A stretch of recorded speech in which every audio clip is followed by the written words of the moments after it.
47-yard run. Hey, Roadrunners. Welcome back. It's Friday night before the La Tech game.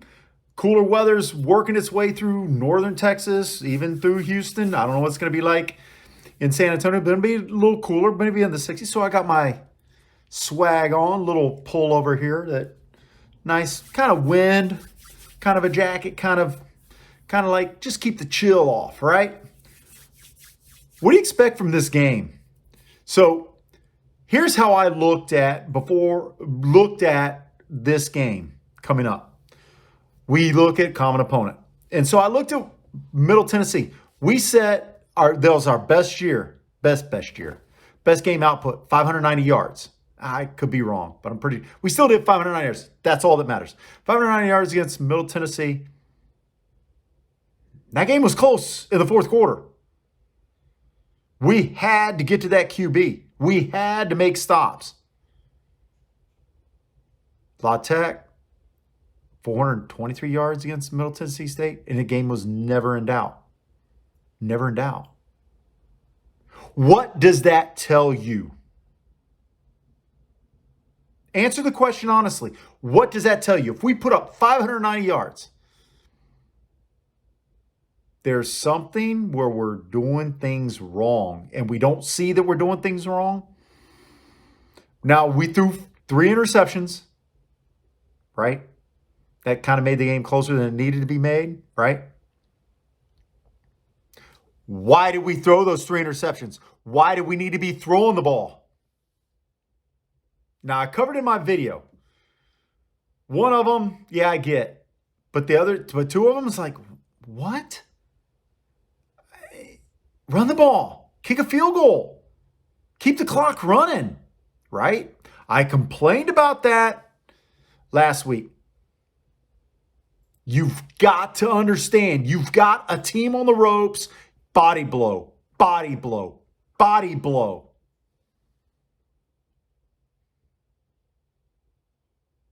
And then you finish them off by just keeping the ball away from them. That has not changed in football. In any sport, you get up 7.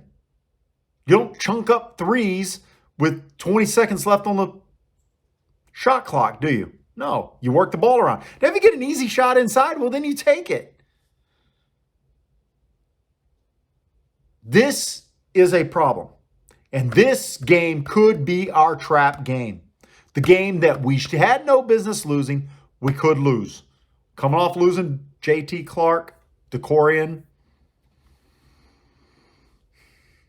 Now, granted, we still have Ogle Kellogg. We still have Zakari. I mean, we still have Cephas. We still have Dishman. I mean, it's an embarrassment of riches. But you've got to be prepared for it. You've got to understand what you need to do. Did we have RB1 against Middle Tennessee? No. Do we have RB1 now? Do we have an offensive line now? Middle Tennessee State rushed for 180 yards against La Tech last week. 176, something like that. We should be able to rush against La Tech pretty good to ourselves. But it's going to come down to a time where we've got to take control of a game early and slow. You've got control. You're up 14. You're up 17. You don't need to get a touchdown. You need to throw the ball. You don't need to stop it. You need time off the clock. That's what I'm looking for. If any game this season of all our games needs to be silly game, silly season, silly time, and I'm talking Conference USA, it needs to be this one. It wasn't FIU. We made that game closer than it needed to be made. It needs to be this one. But this is a trap game. Don't be surprised if we're in a dogfight again. Don't be surprised.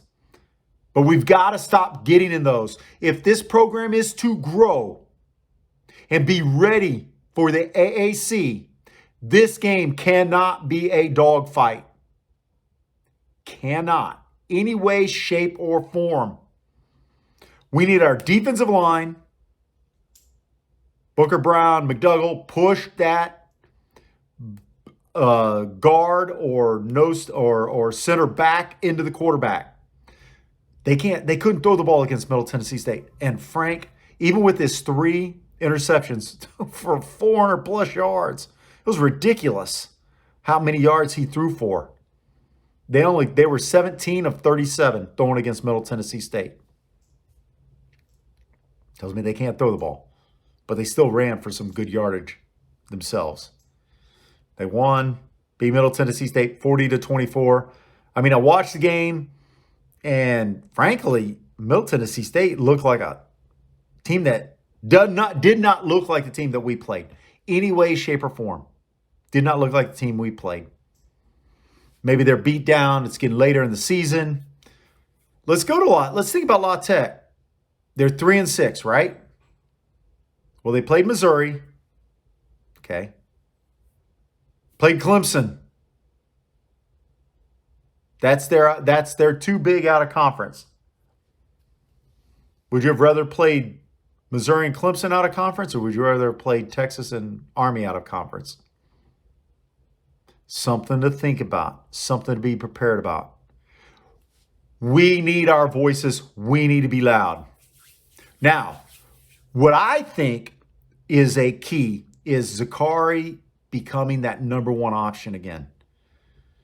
While we put yards up, and we did a lot of great things with JT, it's hard to describe. But Zakari just, when he was our number 1 option, we were different offensively. We really were when throwing the ball, because I really think that he really pressures number 1 defensive back, cornerback, and the way he moves all over to really get up on him. And most of them can't cover him, right? Now, don't get me wrong. I wish JT, DeCorian, Clark. I wish Clark the quickest, speediest recovery, come back next year fully healthy. I do. I just think sometimes there's a vibe, and I think the vibe was probably a little better with Zakari when he was Frank's focal point. I think he kind of saw it. You saw the catches he made and the catches he had been making, right? Just incredible. The kid just knows how to catch a football. He just knows how to catch a football. So we'll see. We'll see how that plays out. Look, Ogle Kellogg is a fantastic player. So I don't know how much we'll miss. Obviously, we'll miss something. But with the way a quarterback has to look around, will we really miss all that much? Sometimes it's nice to have that wide receiver that's really good that nobody ever covers. Right? All of a sudden, he's always wide open because nobody ever covers him. And he's like a check down wide receiver. Think of it this way. If you know anything about basketball, you'll remember the great Billy Paultz. Look him up. That dude was never on a losing team. And I'll never forget, someone said, he's terrible. I go, he keeps making shots. And someone said, he's so terrible, nobody covers him. But you know what? Nobody covered him, but he made his shots. And his teams won. Right? Nobody was so worried about Billy Paultz. Look him up. I'm telling you, I'm doing you a favor. Look him up. Look at his stats. Look at his career. He played for the Spurs. I think he also played for maybe the Nuggets. I mean, he was a journeyman, right? But he was the kind of guy that he always got, I forgot what his stats were, but he always got like 12 points a game. It was crazy. Nobody thought anything of him. But if you found him open, boom, ball was in the net. And that's what I'm talking about. Sometimes it's better when you have that I don't want to say big drop off, but you have somebody that nobody really thinks about. All of a sudden they're open. It's like, holy guacamole, he's open. How is he always open? And you realize the ball's only been thrown to him 3-4 times maybe of the 40 passes made in a game. But he was always open and he always caught it. And they end up being like 4 passes for 75 yards. And you think, oh my God, he's great things in sliced bread. No. It's just everybody's so worried about number 1 and number 2. This person knows how to make a cut here and there, sits down in a soft area, wide open, boom, catches it, and makes an extra 10 yards. Couldn't get open on his own. If you put him out there on an island with a DB, would never get open. But the kind of guy that just knows how to work his way open. Kellogg, right? Comes in. I think he only had like 7 yards. Got a touchdown or a 2-point conversion. Touchdown, right? Last game. It's kind of funny how that works. It's a little... People kind of lose who they're playing. We need that offensive line to stay firm. We need an offensive line to open up holes. And Kavorian, we need to feed him. I'm not lying. Brendan is great. Brendan is awesome. And for me to say Brendan's great, and you look at his stats, you go, no. He's got his purpose. He hits that hole that he's supposed to hit. They read it. He hits it. And that line pushes the defensive line back. He pushes the defensive line back. He gets 3 yards. That's demoralizing. Kavorian comes in. They're a little tired. Makes a cut. Hits the hole faster than Brendan. Those guys aren't getting to that hole as fast. They don't want to engage in that hole all of a sudden, right? And boom, he's through it. It's the mentality. There's a football coach. He's famous for saying, make his rear end quit. And that's what I'm talking about. That's kind of what Brennan helps bring to our offense. And then Kavorian is just the nail in the coffin. He is. Look, next year, he's going to be, 5-7 pounds heavier, right? Hits the weights. He's going to be just as fast. He's going to be bigger, stronger, heavier and stronger, right? Be just as fast. I think we're fine, right? Especially bringing another running back behind him. I think we're fine. But we'll worry about next year. Let's get through La Tech. I think we got to get pressure on the quarterback. The quarterback didn't seem to do anything special against Middle Tennessee. It was 17 of 37. I mean, while Frank tore Middle Tennessee but still threw 3 interceptions. While throwing 3 interceptions, still lit up Middle Tennessee State. So, offensive line, let's get a push, and let's get some running yardage. I would love to see about 250 yards rushing, and let's make this a sleeper. Drain that clock. Keep our defense off the field. We're going to get that defense against Rice. Don't think we aren't. But let's first get by La Tech. We need 2 wins, right? 2 total wins. We host Conference USA. To be in the conference championship game, all this team has to do is beat Rice, right? So 2 wins or beat Rice. 2 wins, we host. Beat Rice, we travel to Denton based on UNT winning out. Now, if UNT loses another game, then we still host, right?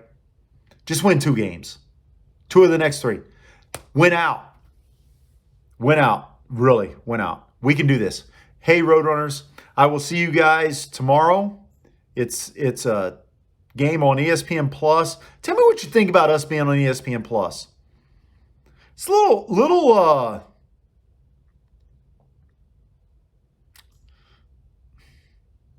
why we're leaving Conference USA. I'm just going to put it that way. Because there's no way the defending Conference USA champs should not be on CBS Sports. We were on. I like Stadium, right? Don't get me wrong. I got to see our team. 10 years ago, we would never been on TV. We've been like, okay, well, follow it on game tracker on ESPN. But here we have ESPN Plus and Stadium, and we're the defending champs. Part of the reason why Conference USA is struggling. That's where marketing your teams, marketing your programs, your conference, more than just look at conference of whatever, look at it. No, you got to beat down doors. You got to knock on doors as marketing director of Conference USA, as head of Conference USA. What's her name? You've got to go out there and build that brand. You've got to beat down on it. Just like our administration needs to beat down on getting people to the games, right? Market UTSA. I know we're 7-2. I know we're not perfect. I know we're just G5. But UTSA could spend some marketing dollars and get 5,000 more people in the stands. I don't care if you give $5 tickets. I don't care. Give $5 tickets. $2.50 for 10 tickets. 10 tickets for $10. 10 tickets for what? $2.50. You know my math. 4 tickets for $10. $2.50. Bring a family of 4. It's only going to cost you $10. Get them in the stadium. Those numbers matter. In the grand scheme of things, those numbers matter. But let's see Zakari go off. Let's see Frank stay healthy. And let's see Kavorian, 200 yards. I said it. 200 yards. Peace out, Roadrunners.